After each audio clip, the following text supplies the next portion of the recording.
Dubai سے عرفان پوچھ رہے ہیں کہ دوسرا سوال، رزق کے فکر کرے، اس کی ذمہ داری اللہ تعالیٰ اللہ پاک کے ذمہ لیا ہے، اور یہ سوچ کر اللہ رزق دے گا ہاتھ پر ہاتھ دھرے بیٹھ جانا اور محنت نہ کرنا، شریعت کا کیا حکم ہے اس بارے میں؟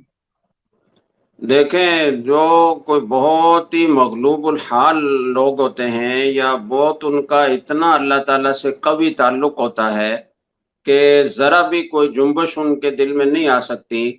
تو ان کے لیے تو ہے، وہ اگر وسائل اختیار نہیں کرتے اور اللہ پر توکل کر کے بیٹھتے ہیں اور کبھی ان کو پریشانی لاحق نہیں ہوگی، ان کو اتنا اللہ تعالیٰ نے ایمان اور توکل کی دولت سے نوازا ہے، تو وہ اگر ایسا کریں تو کریں، لیکن عام مسلمانوں کے لیے اللہ تعالیٰ نے یہ حکم نہیں دیا، اور اس دنیا کو دار الاسباب بنایا ہے، اور اسباب کا ترک کرنا یہ توکل نہیں ہے،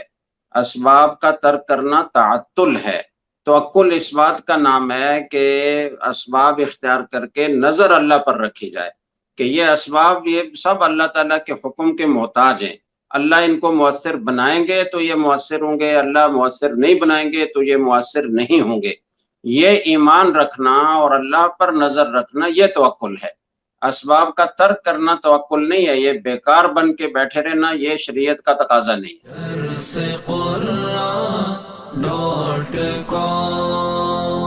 www.darsequran.com